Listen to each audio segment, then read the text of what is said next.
Hey everybody, this is Mazzy616 here with another video for you today, and today I am going over my standard legal vampire deck. Now, most of these cards are from Crimson Vow and Midnight Hunt. A couple of the lands are all the way back from Strixhaven, as I needed some dual lands that weren't too terribly bad. But without any further ado, let's get into it. First, we're going to cover the double-sided cards in the deck. This is a Bloodsworn Squire that flips over to the Bloodsworn Knight. We have Dracula, Lord of Blood, which flips over to Dracula, Lord of Bats. Lucy Westerna, which flips over into Lucy, Arisen Vampire. Those last two I had gotten out of, one was a collector's booster, one was a box topper that I got in a draft tournament. Excuse me, now we've got Edgar Charmed Grove, which of course flips over into Edgar Markov's Coffin. And we've got Foreboding Stone for some extra mana generation, which goes over into Forsaken Thresher. So this is a tricolor deck, that's why you see Foreboding Stone. The lands you'll see towards the end of the deck here are all either black-white, black-red, or red-white. So of course we've got Sorin the Mirthless. Can't have a vampire deck without my main man Sorin here. Then you've got, I believe I've got two Blood Crazed Socialites. Create a blood token, sacrifice a blood token to pump it up. It's a little expensive, but not too bad. Then we have Balkanroth Forebearer. Can't block. Whenever it does damage to a player, create a blood token. It's fairly cheap, and you can sacrifice two blood tokens to return this thing from the graveyard. Plus, it's got flying, so it'll be able to get over a lot of stuff. Skulking Killer. I have another one, I believe, in my side deck. This is for a bit of creature removal. Slaughter Specialist. Each opponent creates a 1/1 white human creature token, but every time a monster an opponent control dies, you get a +1/+1 counter on it. So it's cheap, it's a 3/3, it can take out the 1/1. Obviously, I've got two of these, but if they had a big, bad creature out on the field, I wouldn't play that. You've got Wedding Security. Whenever attacks may sacrifice, put a +1/+1 counter. I like the counter on it, because in that case it doesn't go away at the end of turn. Yeah, it's a little expensive, but we produce blood tokens and mana pretty well in this deck for a standard deck, I believe. We've got Welcoming Vampire. You can draw a card every time a creature with power 2 or less enters the battlefield. It can only trigger once per turn. That's why there's only two of them and I didn't stack it. Next we have Unholy Officiant. If need be, if it's late in the game, it's got Vigilance. You can pay 4 and a white to get a +1/+1 counter on it. We can produce some mana in other ways. So, I mean, late game, it's something to help defend out. Plus, I think it looks awesome. So, that's why. We only have 2 Voldaren Epicures. Whenever it enters the battlefield, it deals 1 damage to each opponent. Create a blood token. Pretty easy. Now we go into our multicolor. As you can see, black is the majority kind of... what's what I'm looking for. It's got the most cards in it. Have a little bit of red, and a splash of red, a little bit more white, I do believe. So we'll go from there. We have Angie, Maid of Dishonor. I'm pretty sure I got that name wrong, but you know what? We'll do what we can. And it creates a blood token. Only triggers once per turn. Then you can sacrifice another creature or blood token, lose 2 life, gain 2 life. That'll allow some of our other things to combo a little bit. You have Blood Tith Harvester, create a blood token, sacrifice it. Target creature gets -X/-X, where X is twice the number of blood tokens you control. So we have a few ways of getting that. Florian, Voldaren Scout. I like the first strike. Look at the top X cards of your library, where X is total amount of life your opponent lost this turn. Exile one of those, and put the rest on the bottom. You may play the exiled card this turn. So that kind of helps you get a little bit of extra play later on in the game. Markov Purifier, Lifelink.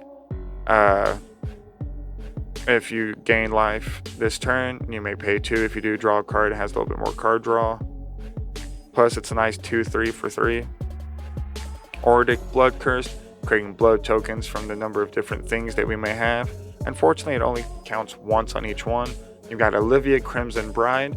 She's one of the main staples of the deck, because whenever she's attacked, then you can pull another creature card from your graveyard. It doesn't even have to necessarily be a vampire, but it gives us some rotation, some graveyard usage, especially with us using blood tokens. You have to discard cards to use blood tokens, so that helps. Wedding Announcement I got mainly for its flip effect, which I do not actually have one for Wedding Announcement. so I'm going to need to set that up. But it allows you to give all creatures you control +1/+1. Blade Branch, a little bit of card removal with Death Touch since it's instant, and I get to draw a card, so that's nice. I put 2 of those in there. I think I've got another one in the side deck. Hero's Downfall, destroy target creature or planeswalker.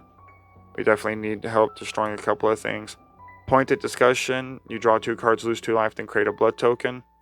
For 3 mana, I didn't think that was too bad. Yeah, you gotta lose life, but we have plenty of lifelink in the deck, and we get that all-important blood token for some of our others. Vampire's Kiss, loses 2 life, you gain 2 life, create 2 blood tokens. So that's always nice. Honored Heirloom, 1 mana of any color, and then you can exile a card from your opponent's graveyard when it hits.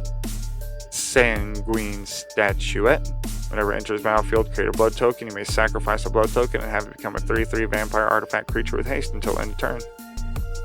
So, alright, now on to our lands. So we have 2 copies of Evolving Wilds.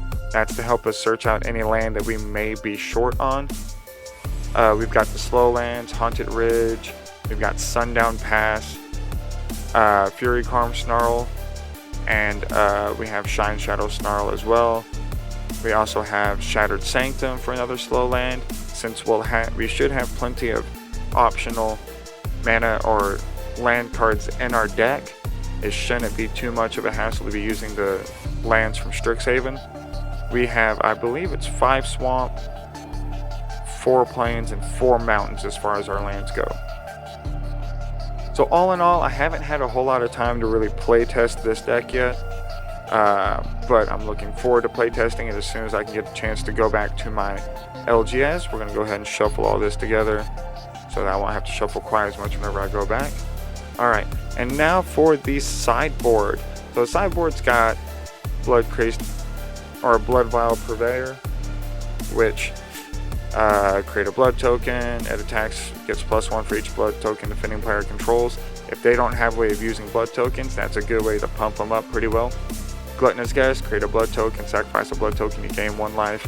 That combos with like our Markov Purveyor and stuff like that. Skulking Killer, we already know that's in there. Belligerent Guest, trample, and it deals combat damage to a player. Of course, create a blood token. Falconroth Celebrant enters battlefield, create 2 blood tokens. It's not in the deck because it's a bit expensive. We have Markov Waltzer, flying in haste. It was a bit expensive, but up to 2 target creatures you control get +1/+0 until end of turn. That's a nice little pump. Plus with it having flying, it's going to be a little hard to hit. Sanctify, if they're running artifacts or enchantments, we can hit it with that. Adamant Will, target creature gets +2/+2 and gains indestructible until end of turn. So that'll be good for some of the creatures that want to remain on the field if we're down to 1 legendary vampire for Olivia's effect. Vampire's Vengeance, deals 2 damage to each non-vampire creature and create a blood token. That's an easy low board wipe if they're creating a bunch of tokens. Bray, choose 1, deals 3 damage to target creature or destroy target artifact. Once again, if we're playing artifacts, we can switch these in. So it should be a pretty decent deck. I'm not expecting it to win a Friday Night Magic or anything, or any standard tournament, but it looks like it'll be a lot of fun to play. I will have to take Wedding Announcement and throw a dual-sided card in there, so I have all my dual-sided cards pulled off to the side with mana cost stack and understand on them. And of course, the tokens that we have is that all falls down off camera, because everything falls down eventually. We have a couple of blood tokens, a couple of vampire cards, the 1/1s with lifelink that Edgar makes. I think there's another vampire creation in there that creates a 2/3 with lifelink and more blood tokens. That should be enough, plus any counters we have to increase them. Well, let me know what you guys think. Let me know if there's anything we should add to it, or anything that may need to be thought over a little bit better. I am very excited, if I can find them again, that we have pulled almost every version of Sorin. We will be looking for the Dracula version here in the next coming months. I'm going to wait for the collector boosters to get down a little bit, and I'm going to go searching through those. But I hope you guys enjoyed the video. If you stuck around this long, thank you very much. If you want to see more from me, please like, subscribe, comment down below what you want to see. I'm going to be making a Dragon Commander deck. It's going to take me a little bit to make. I got to get some of the cards for it. I've already got the Dragon. But thank you guys for watching. I appreciate it. And as always, I'll see you next time.